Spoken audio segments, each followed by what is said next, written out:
Hello, Assalamualaikum. My name is Shraddha and Tasman share how to use slide তে public menu on Google Slide Bangla tutorial Tasman share করব কিভাবে আমরা Google Slide এর উপর slide tab অথবা menu ব্যবহার করতে পারি। তো কাজটা করার ক্ষেত্রে এটা মিনিমাইজ করি।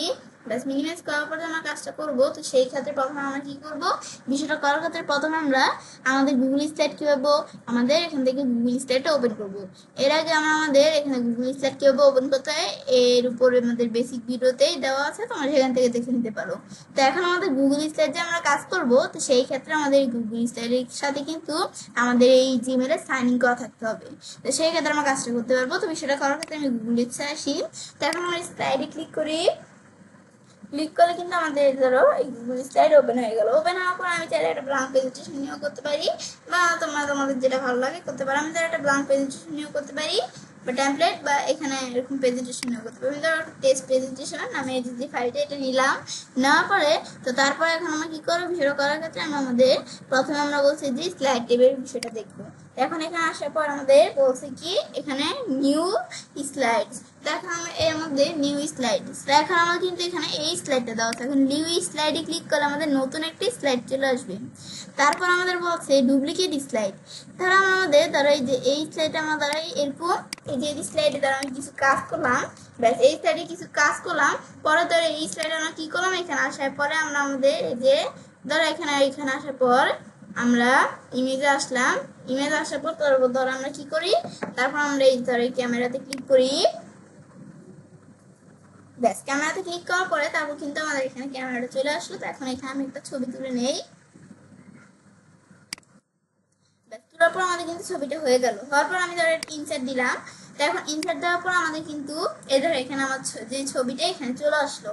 তো এখন এখানে আসার পরে তারপর আমরা কি করব, এরপর আমাদের এখানে আমাদের কিন্তু এই যেভাবে মোটামুটি কি হয়ে গেল, আমাদের কিন্তু আমরা যদি একটা শেপস নিই তো মোটামুটি কিন্তু আমাদের এটা আমাদের স্লাইড তৈরি করা হয়ে গেল। এখন আমি যে স্লাইডে এসে ডুপ্লিকেট স্লাইড দিই, তো এটার মধ্যে কিন্তু আরেকটা ডুপ্লিকেট স্লাইড তৈরি হয়ে গেল। তারপর স্লাইডে এসে এই স্লাইডে এসে ডিলিট স্লাইড দিলাম। এ ধরো আমাদের ধরো বিষয়টা তোমাদের একটু ভালো আমি দেখাচ্ছি। আমি যদি স্লাইডে এসে ডিলিট স্লাইড দিই, স্লাইডে ডিলিট হয়ে গেল। আবার এটা সিলেক্ট করে স্লাইডে ডিলিট স্লাইড দিই, ডিলিট হয়ে গেল। তারপর আমি যদি স্লাইডে আসি তখন আমাদের স্কিপ স্লাইড দিলে স্লাইডে স্কিপ থাকবে। তারপর আবার আমি ধরো এদের এখানে আমরা যদি ক্লিক করি, ক্লিক করে আমি ধরো স্লাইডে আসার পরে স্কিপ স্লাইড দিই, স্লাইড আমাদের স্লাইডে স্কিপ থাকবে। তারপর আমি এখানে আসলে তো এদিকে আসার পর আমাদের এই বিষয়গুলো দেখার পরে তারপর আমি যদি এখন আমাদের এই স্লাইড শো আসি, তো আসলে আমাদের এখান থেকে তাহলে আমরা সবার প্রথম থেকে একবার বিষয়টা তোমরা দেখাই। ধরো আমি সবার প্রথমে এখানে আসলাম, আসার পর স্লাইড শো আসলে এখন কিন্তু এই যে এখান থেকে এদের আমাদের কিন্তু এই যে এটা আসলো। তো এই যে আমরা আমাদের এটা আসার পরে এখন আমি ধর কি করবো, আমরা যদি এখন আমাদের এই রাইটার প্রেস করে আমাদের পরের স্লাইডে আসি, তো মাঝখানে কিন্তু একটা স্লাইড আমাদের এখান থেকে না রেখে এখানে কিন্তু এর পরের স্লাইডে চলে আসছে। আবার আমরা রাইটার প্রেস করলে এদেরও মাঝখান থেকে একটা স্লাইড রেখে তারপরে স্লাইডে চলে আসছে। এভাবে কিন্তু আমরা বিষয়টা করতে পারি। এটা হচ্ছে আমাদের এই স্কিপ স্লাইডের বিষয়টা। আবার এখানে আসলে আমরা এদিকে আসলে আনস্কিপ স্লাইড দিলে আনস্কিপ হয়ে যাবে। তারপর আবার এখানে আসলে স্লাইডে আসলে আনস্কিপ স্লাইড দিয়ে আনস্কিপ হয়ে যাবে। এভাবে যে স্লাইডগুলো আমাদের স্কিপ করা আছে এগুলো আমরা আনস্কিপ করতে পারি। ব্যাস করার পরে তারপর এখানে আসলে আমরা আবার স্লাইডে আসি, আসার পর তারপর দেওয়া আছে আমাদের মুভ স্লাইড। এখন সবার প্রথম যে স্লাইডটা আছে আমি ধরো এটা মুভ করে আমাদের মুভ স্লাইড ডাউন, তা আমাদের যে নিচের যে স্লাইডটা আছে এই স্লাইডটা উপরে আসবে আর উপরের স্লাইডের নিচে যাবে। আর আমাদের এখানে আসার পর যদি আমরা আমাদের কি করি, আমরা এ ধরো আমাদের এই মুভ স্লাইড টু বিগিন তাহলে আবার সবার উপরে চলে আসবে। তারপর আবার আমরা এখানে আসার পরে আমি যদি মুভ টু ইন দিই তাহলে সবার লাস্টের স্লাইডে এখানে চলে আসবে এই স্লাইডটা। আবার এদিকে আসার পর আমরা মুভ স্লাইডটা আপ দিলে যে স্লাইডটা আমাদের এই উপরের স্লাইডের নিচে আসবে, নিচে স্লাইডটা উপরে আসবে, এই বিষয়টাই বুঝেছে। তারপর আমি যদি আমাদের এখানে আসি, এই স্লাইডে আসি, আসার পর আমরা যদি এই যে মুভ স্লাইডে আসি, এখন আমাদের স্লাইড টু স্লাইড ডাউন, আমার যে স্লাইড আছে এটা নিচের স্লাইডে চলে যেতে পারে। আমাদের মুভ টু স্লাইড বিগিনিং দিলে সবার উপরে চলে আসবে, এটা তো আমরা জানি। এটা হচ্ছে এই বিষয়টা কাজ করে। তারপর আমরা স্লাইডে আসি, এই মুভ স্লাইড এই বিষয়টা দেখলাম, দেখাবো। তারপর চেঞ্জ ব্যাকগ্রাউন্ড, এটা কি কাজ করে, ধরো আমাদের এই স্লাইডে আসলাম, তো এখন এখানে আসার পরে এখন আমরা ধরো এই স্লাইডের মধ্যে আমরা কি কি বিষয়, ধরো এখানে আমরা এখানে একটা ধরো ইমেজ নেই,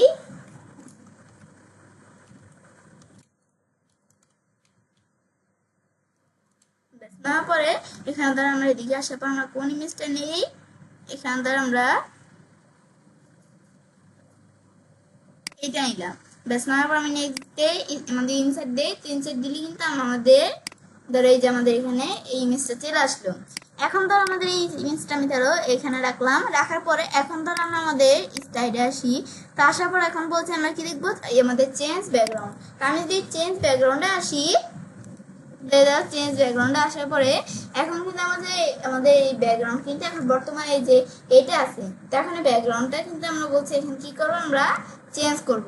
তো এখন সেই ক্ষেত্রে আমরা আমাদের যে ব্যাকগ্রাউন্ডটা চেঞ্জ করব, সেই ক্ষেত্রে এখন আমরা কি করব, আমি এটা কি অপশন আসছে, এখন আমাদের প্রথমে বলছে এই কালার। তো আমাদের যে ব্যাকগ্রাউন্ডটা আছে এটা কালার কিরকম থাকবে, তো কালারটা আমরা চেঞ্জ করতে পারি। তো এই কালারটা ধরো আমরা আমাদের দেখে দিলাম কি কালার থাকবে, ধরো আমরা এরকম কালার দেখে দিলাম। তো দিলে কিন্তু ধরো যেরকম দেখাবে সেরকম কালার চলে আসবে। আমি যদি যেরকম দেখায় এরকম কালার চলে আসবে।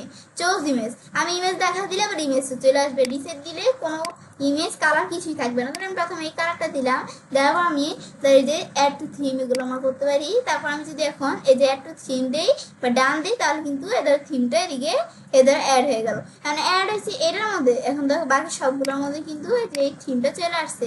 তারপর আমি যদি স্লাইডে আসি, আসার পর আমরা এই যে চেঞ্জ ব্যাকগ্রাউন্ডে আসার পর আমি যদি একটা ইমেজ দেখাই দিই, তাহলে কি ইমেজ আমি ফটো থেকেও দেখাতে পারি, গুগল ইমেজ থেকেও দেখাতে পারি, বা এই যে এখান থেকে আমাদের এখান থেকে আছে কি আমাদের ওয়েব কাম এখান থেকে দিতে পারি, বা আপলোড করে আমরা আমাদের ইমেজটা নিতে পারি। মানে আমরা কি আমাদের যত মাধ্যম আছে, বিভিন্ন মাধ্যম আছে, আমরা এখান থেকে সেই মাধ্যমে আমরা বিষয়টা করতে পারি। তো এখন আমাদের বিষয়টা করবো, তো এখানে আমাদের ধরো আমরা ওয়েবকাম যেটা আছে এখানে আমরা ক্লিক করলাম। তো করলে কিন্তু আমরা আমাদের এখান থেকে অবশেষে আমাদের এই ক্যামেরা এসে পড়লো। এখন এখান থেকে আমি ধরো একটা ইমেজ নিলাম, ব্যাস নেওয়ার পর এখন আমি যদি ইনসার্ট দিই, ইনসার্ট দিলে কিন্তু এদের এটা কিন্তু ইনসার্ট হয়ে গেল। এখন আমি ডান দিলে ধরো এই শুধু এই যে এই স্লাইডের জন্য এরকম আমাদের কি চলে আসলো, আমাদের ব্যাকগ্রাউন্ড এদের চলে আসলো। তারপর আমি যদি এখন এটা সরাই, এদের আমাদের পিকচারটা দেখতে পাচ্ছি।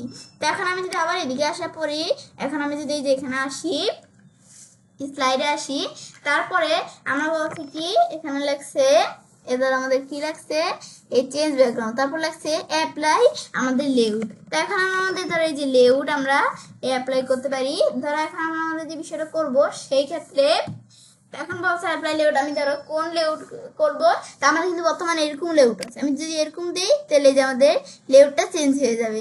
ধরো আমরা আমাদের কোনটা ধরো আমাদের বিষয়টা আমাদের করার সুবিধার্থে আমি ধরো এখান থেকে নতুন একটা কন্ট্রোল এম দিয়ে নতুন একটা স্লাইড নিলাম, ব্যাস নেওয়ার পরে তারপর আমাদের যে স্লাইডটা আছে, এখন এই স্লাইড কিন্তু এই যে এরকম লেআউট আছে। এখন আমি যে স্লাইডে আসা এই যে এখানে আসার পর আমি অ্যাপ্লাই লেআউটে আসি, আসলে আমাদের লেআউট চেঞ্জ করতে হবে। আমি যদি এমন দিই এদের এমন লেআউট চলে আসছে, এটা কিন্তু আমরা দেখলাম। তারপর আমাদের লেখছে কি আমাদের এখান থেকে আমার লেখছে যে আমাদের এখান থেকে আমি যদি যে এদিকে আসি স্লাইডে আসি, তারপর লাগছে আমাদের অ্যাপ্লাই লেআউটের পর ট্রানজিশন। তো এখানে আসলে ট্রানজিশন করতে পারি আমরা, এর মধ্যে থেকে আমাদের ট্রানজিশন কি কোন, তো আমরা কিন্তু ট্রানজিশনটা আমরা বুঝি, এই ট্রানজিশন কিন্তু আমরা জানি কি করতে হয় ট্রানজিশনের ক্ষেত্রে। তো এখন বলছে আমি যে নাম দেওয়া আছে, তো আমি যদি এখন এর পরিবর্তে আমি ধরো কাপ দিলাম, কাপ দিলে কাপ থাকবে, মানে তোমরা যেটা দিতে চাও দিতে পারো। তো এখন দেওয়ার পরে তারপর আমরা আমাদের এখান থেকে ট্রানজিশন কি ফাস্ট নাকি মিডিয়াম, ধরো আমরা মিডিয়াম দিলাম, বা আমি যেটুকু দিলাম। তারপর আমি যদি এখন অ্যাপ্লাই টু অল স্টাইল দিয়ে এখন প্লে দিলে আমি একটু দেখতে চাই কেমন হয়, দিলে এদের ট্রানজিশন হচ্ছে, এদের ট্রানজিশন হয়ে গেল। তারপর আমি যখন স্টপ দেই, স্টপ দিলে কি কাজ করবে, আমাদের ট্রানজিশনটা বন্ধ হয়ে যাবে। ব্যাস ট্রানজিশনের বিষয়ে দেখার পর তারপর এটা আমি ধরো ক্লোজ করি। এখন আমরা বিষয়গুলো দেখার পর এখন আমরা আমাদের স্লাইডে আসি, আসার পর দেওয়া আছে এডিট থিম। এখন এডিট থিমের বিষয়গুলো করার ক্ষেত্রে আমরা কি করবো, তো বিষয়টা করার ক্ষেত্রে তো এখন আমরা আমাদের এখান থেকে প্রথমে আমরা এই থিমের অপশনটা এনে নিব, তারপর বিষয়টা আমরা এখন দেখাবো। তো এখন আমাদের যদি এখানে আসি, আসার পর এডিট থিমে আসলে তেলে কি বিভিন্ন ধরনের থিম দেওয়া আছে। এটাকে আমি প্রথমে এই যে থিম এখানে আমাদের ক্লিক করে নিতে হবে। আমি তো এখন আমাদের এই যে বিভিন্ন থিমের থেকে আমি যদি এটা দিই, তেমন থিম থাকবে, বা তোমার যে ধরনের থিম প্রয়োজন হয় তোমরা এভাবে দিতে পারো। ব্যাস দেওয়ার পর আমি যখন থিমের বিষয়টা দিলাম, দেওয়ার পর এখন আমি যদি আমাদের ধরো বিষয়টা করার পর আমি যদি এখন এটা আমরা ক্লোজ করি বিষয়টা, তো ক্লোজ করলে এখন একটার মধ্যে আমরা কাজটা করলাম। ধরো এখন যদি বাকি স্লাইডগুলোর মধ্যে আসি, এবার বাকি স্লাইডগুলোর মধ্যে আসলে এটা তো হচ্ছে যে পিকচার দিয়েছিলাম সেই পিকচারটা এখানে দেখাচ্ছি। আমি যদি এখানে আসি এর দ্বারা আমাদের কিন্তু এই যে আমাদের ধরো থিমগুলো দেখাচ্ছে, এবার কিন্তু আমরা আমাদের এই বিষয়গুলো দেখতে পারি। ব্যাস এর থিমের পরে আমাদের দেওয়া আছে, আমি এখানে আছি দেওয়া আছে চেঞ্জ থিম। তো চেঞ্জ থিমে এখানে আসলে তো আমাদের থিম চেঞ্জ করতে পারি। তো সেই ক্ষেত্রে আমি ধরো আমাদের এখানে আসছি, এখন আমি ধরো আমাদের কোন স্লাইডে আসলাম, ধরো আমরা এই স্লাইডে আসলাম। তো এখন আমি দিই এখানে আসার পরে স্লাইডে আসার পর আমি যদি এই যে এই চেঞ্জ থিমসে আসি, তো চেঞ্জ থিমে আসলে আমাদের কিন্তু এই যে থিমের এই অপশনটা আসে। এই অপশনটা আসলে আমি এই যে এখান থেকে আমরা বিভিন্ন ধরনের থিমের থেকে থিম চেঞ্জ করতে পারি। তো আমি ধরো এখান থেকে আমরা কোন ধরনের থিম দিব, এই থিমসটা দিলাম। দিলে এখন কিন্তু আমাদের এই যে এরকম থিমস আপাতত এই যে এরকম থিমস চলে আসলো। এবার কিন্তু আমরা চেঞ্জ করতে পারি থিমস। বেশ দেওয়ার পরে ছেলে কাজটা করতে পারি। এবং খুব সহজে গুগল স্লাইডের উপর আমাদের স্লাইড টেবিল মেনু ব্যবহার করবে। ফ্রেন্ডস, আজকে ভিডিও তোমাদের ভালো লেগে থাকে চ্যানেলটি সাবস্ক্রাইব, লাইক এবং শেয়ার করবে।